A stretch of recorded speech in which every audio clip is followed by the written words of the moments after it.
महाराष्ट्र में चाचा भतीजे में जंग, क्या यूपी के चाचा भतीजे में सब ठीक है? महाराष्ट्र में छिड़ी चाचा भतीजे की सियासी वर्चस्व की जंग के बीच यूपी के चाचा भतीजे को लेकर भी सियासी चर्चा तेज है। हालांकि मैनपुरी उपचुनाव के दौरान चाचा शिवपाल और भतीजे अखिलेश के बीच मतभेद सुलझाने का काम डिम्पल यादव ने किया।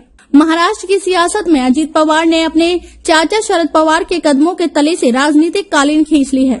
उन्होंने यह बता दिया है कि एनसीपी पर असल हक उनकी बेटी सुप्रिया सुले का नहीं बल्कि अजीत पवार का है।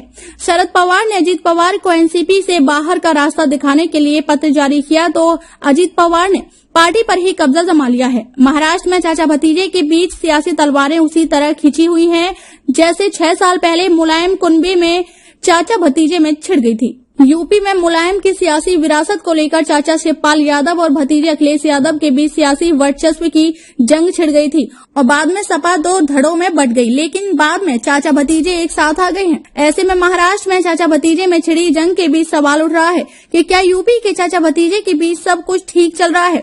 पहले बात महाराष्ट्र के चाचा भतीजे की है। चाचा शरद पवार महाराष्ट्र की सियासत के बेताज बादशाह माने जाते हैं। पिछले 5 दशकों से राजनीति कर रहे हैं। शरद पवार की उंगली पकड़कर अजीत पवार ने राजनीति की ABCD सीखी है। शरद पवार खुद को केंद्र की राजनीति में रखा तो अजीत पवार ने अपने आप को महाराष्ट्र तक सीमित रखा था। इस तरह से शरद पवार के सियासी वारिस के तौर पर अजीत पवार को देखा जा रहा था, लेकिन शरद पवार ने अपनी बेटी सुप्रिया सुले को आगे बढ़ाने में जुटे थे।